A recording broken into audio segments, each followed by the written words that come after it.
10 days, 9 nights Taiwan DIY itinerary with expenses para masulit nyo ang trip nyo at habang visa-free pa. And trust me, Taiwan is so much more than nature garden. Wow, so good.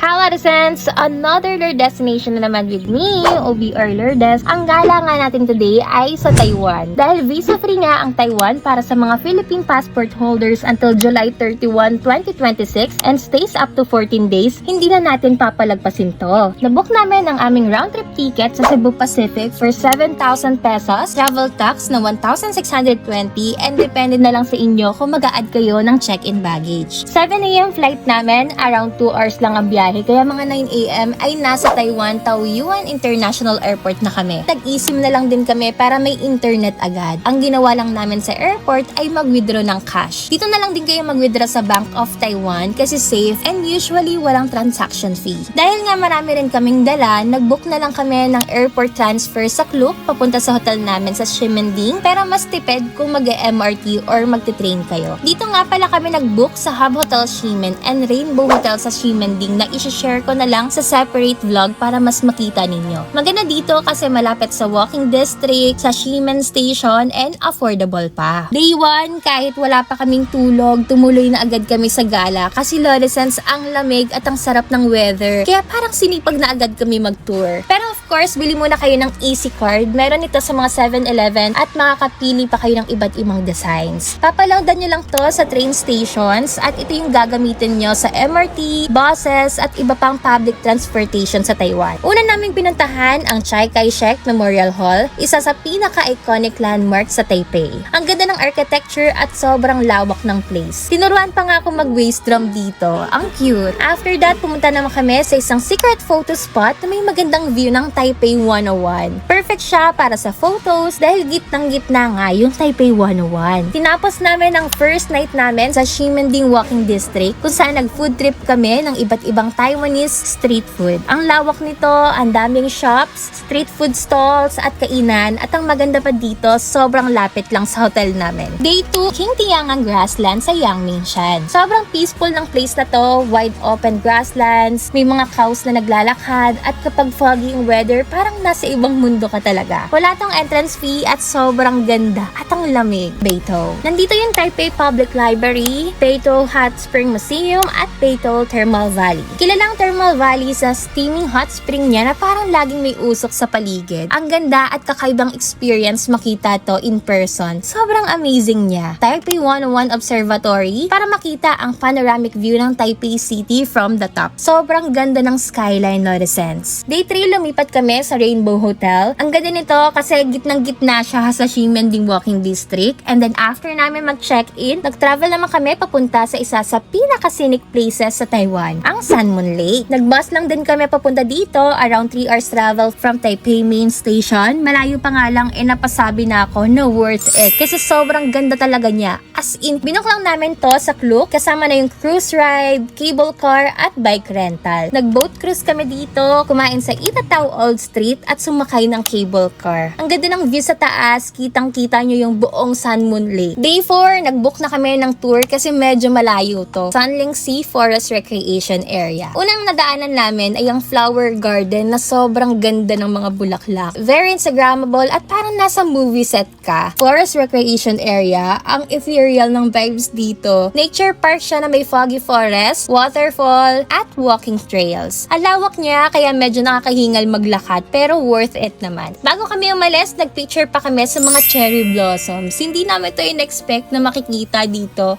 at ito rin yung first cherry blossom experience ko. Sobrang ganda pala niya sa personal at hindi pa to yung super bloom nung nakita namin. So for sure, mas gaganda pa to. Shito Monster Village, isang Japanese-inspired village na may cute at spooky monster theme. Para kang nasa Spirited Away anime dahil sa vibe niya. Maraming kainan dito, kaya dito na rin kami nag-lunch. Day 5, Nantu Tour. Una naming stop ang The Old England Manor, isang castle-like building na parang nasa Europe ka. King Jing Farm kung saan makikita ang famous sheep farm ng Taiwan. Ang ganda ng mountain view, sobrang presko ng hangin, at may cherry blossoms din dito. Ang cute din ng sheep at horses at pwede nyo silang pakainin. Sumakay pa nga ako ng horse kasi gustong gusto ko talaga ng horse. As in, gusto ko mag-alaga someday. Bumili rin kami ng fresh goat milk at in fairness, nagustuhan namin siya. Wewanshan Mountain or Snow Mountain. Kapag winter season, may chance na makakita kayo ng snow dito. Pero nung pumunta kami, kakatapos lang ng winter, kaya may mga natirang yelo lang sa ibang areas. Ang ganda ng mountain view, sobrang surreal, at isa to sa favorite spots namin sa Taiwan. Ang hindi ko in-expect, sobrang lamig pa rin pala dito, around 7.9 degrees Celsius that time, kaya talagang namanhid yung kamay ko sa lamig. Day 6, Wulay District. Around 1 hour away lang siya from Taipei. First stop ay ibababa kayo sa Wulay Suspension Bridge. Pwede kayo mag-picture mismo sa bridge dahil sobrang ganda ng view ng river at mountains dito. Wulay Old Street, it's the main street na puno ng food stalls, souvenir shops at local snacks. Scenic train or log cart. Pwede naman kayong bumili ng ticket mismo doon pero pwede rin sa float. Isa to sa pinaka-cute na attraction sa Wulay. Para siyang mini train na magdadala sa inyo mula sa Old Street papunta sa waterfall area. Wulay Waterfall. May 80 meters ang taas nito at sobrang relaxing panoorin habang bumabagsak yung tubig. Nagkape rin kami sa Tree Cafe para makakuha ng ganitong shot na may view ng waterfall. Sumakay kami ng cable car papunta sa Yunshan Resort. May direct view dito ng waterfall, tatawid kayo sa river at forest valley, kaya sobrang scenic ng ride kahit saglit lang. Pwede rin kayong makyat sa Yunshan Resort, medyo mataas nga lang at medyo nakakahingal pero worth it naman dahil sobrang ganda ng view sa taas. After that, nag-shopping naman kami sa ABC Mart sa Ximending para bumili ng shoes. Ang dami nilang designs na wala sa Philippines, may tax refund at may discounts pa. Day 7, North Coast Tour. Kung pupunta kayo ng Taiwan, ito yung huwag niyong papalagpasin. First stop namin, ang Chaoxi Bus Stop. Ang lakas talaga nito mga K-drama vibes. Imagine waiting for a bus habang may ocean view sa likod. Yeoljeo Park, kung saan makikita ang unique rock formations na nabuo dahil sa erosion ng wind at sea over thousands of years. Makikita nyo dito yung Queen's Head Rock. Ito yung pinaka-famous rock formation dito at sobrang ganda rin pagmasdan ng dagat at rock formations kahit sa malayo. Chief and Old Street para magpalipad ng lantern. Ay susulat kayo ng wishes sa lantern bago ito paliparin. Bitaw na! Wow, so good.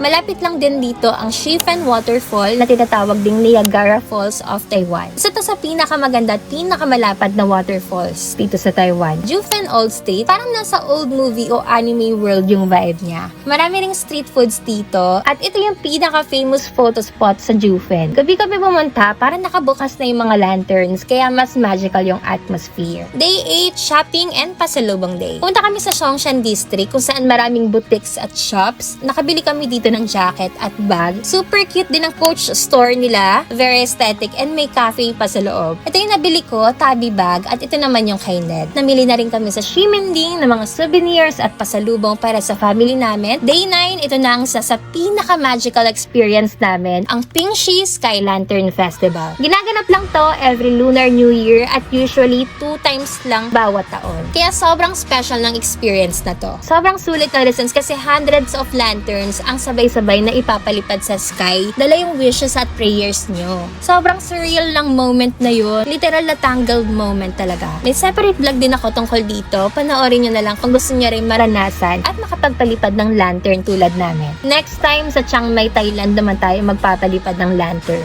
Day 10, flight na namin pabalik ng Manila. Here's our summary of expenses for 10 days, 9 nights, good for 1 person. Ang bilis lang ng 10 days namin sa Taiwan pero sobrang dami naming napuntahan at experiences. Talagang ibang level ang Taiwan. And ayun lang na the sense. Again, this is OBR Lourdes. See you on our next destination. Bye!